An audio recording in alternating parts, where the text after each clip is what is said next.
Olá, ouvintes do canal da Apoio. Eu sou a Beth e este é mais um programa da série Sem Segredos. O tema de hoje é esclerose múltipla, impactos de um diagnóstico. Convidamos Sumaia Caldas Afif, advogada, sócia fundadora desde 2008 da VSC Advocacia, especialista em direito previdenciário, direito empresarial e terceiro setor, né?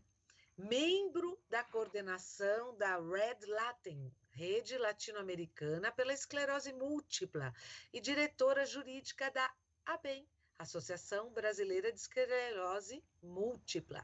Seja muito bem-vinda, Sumaia. Obrigada por participar da série Sem Segredos. Oi, Beth. É um grande prazer participar dessa série com vocês. Eu só posso agradecer pela oportunidade de compartilhar aí um pouquinho de informação para os seus ouvintes. Sumaia, eu estava pesquisando e cheguei a uma conclusão que nos últimos 15 anos cresceu muito a preocupação com a postura ideal de médicos, enfermeiros e outros profissionais da saúde no momento de informar um diagnóstico, especialmente se a doença é incurável. Sem dúvida, trata-se de um instante de extrema importância, sendo fundamental levar em conta as condições individuais de cada paciente, tendo em vista os seus aspectos psicológicos, sociais e culturais, né? É fundamental que um diagnóstico não dê margens a interpretações equivocadas, como com uma linguagem adequada, clara, honesta, suave e, evidentemente, respeitosa. Mas por mais cuidados que se tenha, um diagnóstico grave sempre causará efeitos negativos, né? Por isso, Sumaia, levando em conta a sua experiência profissional, quais as reações mais comuns dos pacientes com diagnósticos graves e por quais fases eles passam? Oi, Beth. Excelente a sua colocação. A gente deve lembrar que no momento de diagnóstico é um momento tenso não só para o paciente, mas também para o familiar e para aquele profissional de saúde, aquele médico que vai ter que noticiar, né? No caso específico de esclerose múltipla, para um adulto jovem que ele tem uma doença crônica, incurável, progressiva e, em alguns momentos, degenerativa. Esse paciente, e agora há um fenômeno mundial, a gente não fala mais paciente, né? A pessoa com esclerose múltipla, ela tem aí o momento que ela passa pelos aqueles 5 estágios aí do diagnóstico, né? No primeiro momento, ela tem o momento da negação, que ela recusa aquele diagnóstico, ela acha que houve algum erro, que aqueles exames estão errados, quer trocar de médico, fazer novamente, refazer todos os exames. Quando então os exames repetidos ainda constam o mesmo resultado, começa aí a fase da revolta. Esse é o momento em que a pessoa se sente injustiçada, se ela tem alguma crença religiosa, ela acha que Deus não olhou mais para ela, né? Ela sente raiva de si próprio, se sente decepcionado com as pessoas que estão em volta dela, né? Começa aí uma verdadeira briga interna. Passando esse momento aí de revolta, que é um momento relativamente rápido, né? Das 5 fases, talvez seja o momento mais rápido. Ele entra no momento, então, de negociação. É aquele momento da barganha, onde ele vai colocar, tudo bem, já que então eu tenho essa doença, não posso negar, eu já passou essa fase da minha revolta, será que então se eu fizer uma promessa, será que se eu voltar para então agora eu vou à missa todos os domingos, eu vou me voltar para uma atividade religiosa, se eu fizer direitinho esse tratamento, ao final desse tratamento, será que eu vou ter a cura? Né? Ele começa, então, a ter essa barganha. Quando ele se deu conta que essa barganha não funcionou, entra, então, aquela fase mais crítica e mais longa, que é a fase da depressão. E é nesse momento que todos os familiares, que as associações de pacientes, que os profissionais da saúde devem estar unidos para poder recepcionar e entender que esse é o momento mais delicado desse sofrimento dessa pessoa. Então, é uma tristeza profunda, né? Quando a pessoa não tem mais nenhuma expectativa positiva em relação aí a um prognóstico de melhoria daquele estágio em que ela se encontra da doença. Esse estágio, a gente costuma dizer que ele dura aí de 3 a 5 anos, né? É um momento de enfrentamento realmente dele consigo próprio. Quando então percebe-se que não há mais o que fazer e a gente chega na fase da aceitação. A fase da aceitação é a fase que já passou aquele choque emocional, que a pessoa já foi no fundo do poço, né? E que a gente resgata aí com o auxílio de todos os amigos, famílias, associações, os profissionais da saúde, e é o momento em que a pessoa passa a se alimentar aí das esperanças, né? Dos possíveis tratamentos, de como ela vai poder aí garantir a sua qualidade de vida. Passando essas cinco fases, a gente percebe que é comum a muitas doenças. Eu trabalho há 17 anos com esclerose múltipla, especificamente, e aqui no meu escritório a gente atende outras patologias e a gente percebe que a trajetória, essa jornada aí, do começo, de negação até aceitação, é a mesma em várias patologias. Me diz uma coisa, então, depois que ela saiu, já aceitou, aí aonde ela vai procurar apoio? Então, é muito importante que as pessoas percebam que elas não estão sozinhas, né?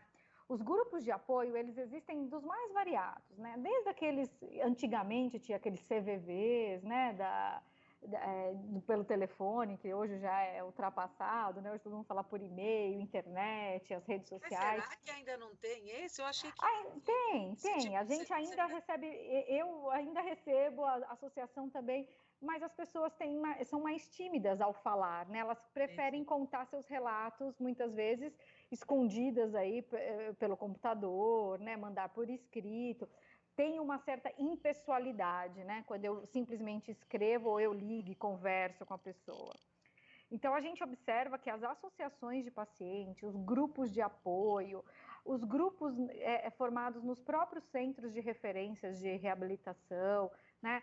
Os grupos religiosos, nas igrejas, os grupos da própria comunidade, eles são fundamentais para essa pessoa alcançar a qualidade de vida. Quando a gente fala especificamente nas associações de pacientes, as associações são organismos privados que elas são municiadas de informações altamente precisas para aquele grupo de pacientes. Muitas vezes uma associação, ela tem informações sobre tratamento, sobre reabilitação, sobre cuidados individuais que muito maiores que às vezes o próprio médico. Ela consegue estar muito mais próximo da pessoa porque ela é formada por outros pacientes, pessoas que têm a mesma língua, né? Eles conseguem falar de forma coloquial, eles conseguem se entender e trocar experiências, né? Eles comentam sobre as suas experiências, suas vivências em determinados assuntos, e isso faz com que se fortaleça, que a pessoa fala, poxa, não estou sozinho, então é mais fácil de eu aceitar e me tratar. Eu concordo com você, que eu acho que quando a gente está no meio das relações, a gente parece que quando a gente tem esse diagnóstico, ou qualquer diagnóstico, ou seja, de uma doença incurável, a gente fica muito no nosso mundinho, né? E a gente não consegue enxergar o outro. A partir do momento que ela vai à procura de uma associação, o mundo, o universo dela começa a se abrir, e ela consegue enxergar com a troca de experiência com outro paciente que ela não está sozinha, né? Que outras pessoas estão passando a mesma coisa. Até eu acho muito bom isso, porque a gente acaba não achando que a gente é o centro do mundo, né? E que de repente o amigo do lado dá uma ideia de como caminhar de um jeito mais fácil, de como pegar uma comida. Eu não sei, depende do tipo da doença que ela tenha, da debilidade motora que ela tenha, mas eu acho que a troca muda o nosso olhar, né? Não sei se eu estou correta nisso. Corretíssima. Então, eu acho que as associações elas impactam positivamente por esse ângulo que é maravilhoso, né? Você deixar de só olhar o seu mundo e conseguir enxergar os outros, né? Exatamente. Lá na BEM, inclusive, nós temos o Centro de Convivência, que, obviamente, nesse período de pandemia, a gente não pôde reunir as pessoas, mas eles fizeram grupos virtuais. Então, fizeram encontros em salas de bate-papo virtual, fizeram grupos de WhatsApp, estavam sempre em contato sobre um assunto ou outro, envolvendo a própria patologia. Na esclerose múltipla, como ela é uma doença crônica, que acomete o adulto jovem, na sua fase produtiva da vida, é muito comum que logo no começo do diagnóstico não seja o paciente que busque a associação. Geralmente vai buscar um familiar, um amigo, né, a namorada, o namorado, com a intenção aí de trazer um propósito mais positivo para a vida desse ente querido que tem a doença. Depois, essa pessoa ela se aproxima da associação e aí sim ela entende, quer frequentar. Porque como na esclerose múltipla há uma evolução, é aquilo que a gente chama de progressão da doença, então, à medida em que os anos vão passando, vão se acumulando sequelas, e aí as pessoas podem ter uma dificuldade de deambular, uma dificuldade de se alimentar, pode ter uma perda auditiva, uma perda visual, e isso faz com que a gente tenha aí um prejuízo na qualidade de vida dessas pessoas.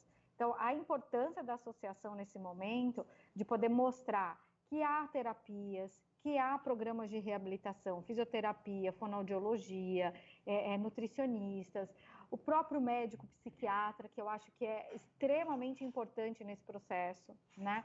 Da pessoa estar emocionalmente preparada para ter esse diagnóstico de uma doença crônica e progressiva. Como que tem sido? Já falamos que o acolhimento de pessoas com esclerose múltiplas e seus familiares, eles foram bem acolhidos pela associação, né? Você é diretora jurídica da ABEM.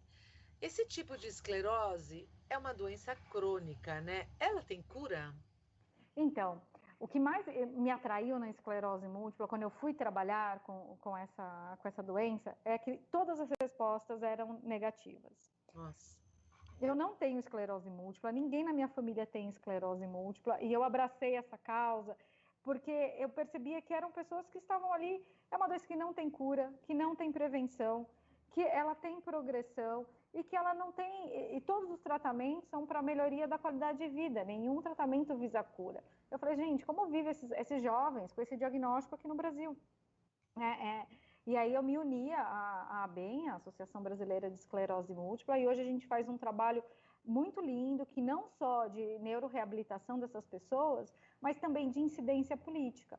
Hoje a gente participa ativamente no cenário político, a construção de melhores políticas públicas em saúde para essas pessoas.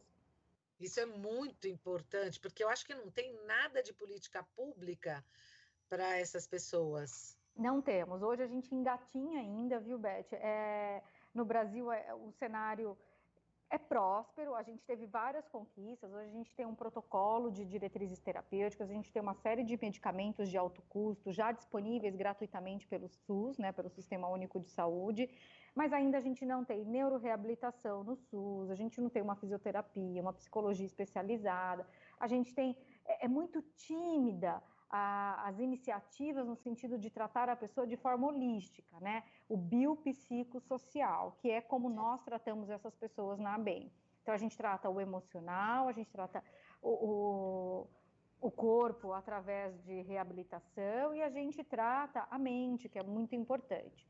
Lá na ABEM, a gente tem, inclusive, as terapias complementares, né? A gente tem reiki, pedras quentes, reflexologia, terapia da alma, coisas para enxergar essa pessoa como um ser complexo, né? Não é só alguém que toma medicamento, vai numa farmácia de alto custo e pega um medicamento, tchau, some daqui, toma seu medicamento em casa, ninguém quer saber de você. Não, essas terapias alternativas são maravilhosas, maravilhosas. Não, e elas, assim, devolvem um centro, faz com que a pessoa se sinta querida, né? Com que ela se sinta parte daquele grupo. Eu acho isso muito importante. Você fica valorizada, né? Porque você já está muito solta no mundo, né? E com essas terapias alternativas, elas te trazem um acolhimento maravilhoso, né? Exatamente.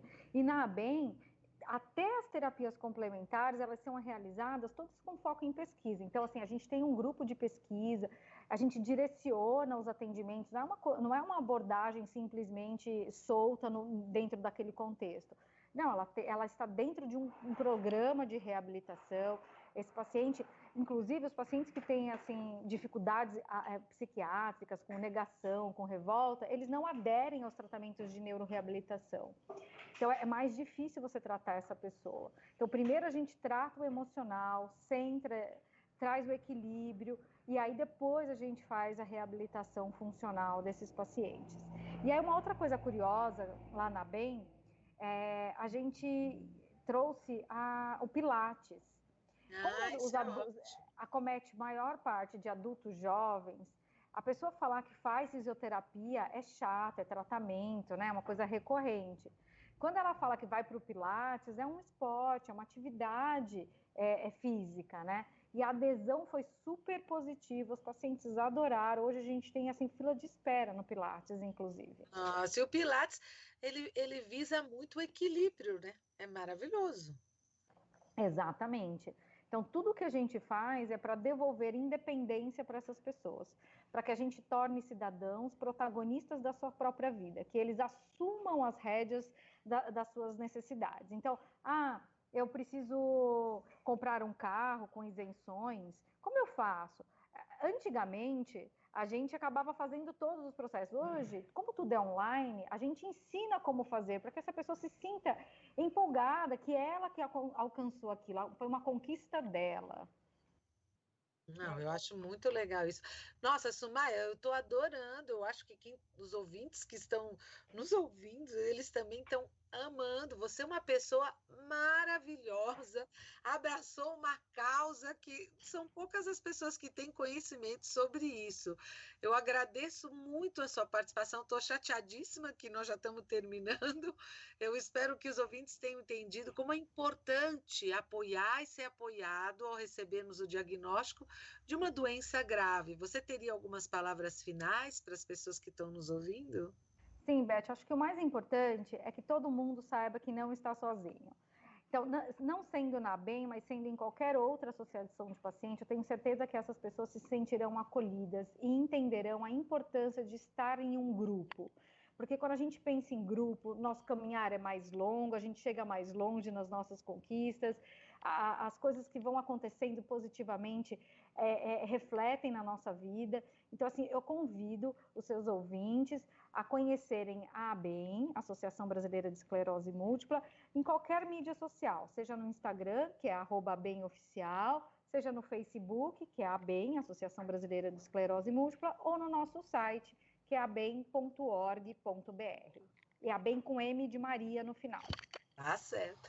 Eu espero que esse conteúdo possa ajudar muitas pessoas. E se você que está nos ouvindo ainda não está inscrito no canal da Apoio, inscreva-se. É só pesquisar no YouTube Apoio Curso de Cuidadores. Inscreva-se e acione o sininho para receber notificações sobre novos conteúdos. Acesse também o site apoiosaudebemestar.com.br e saiba mais sobre nossas ações sociais.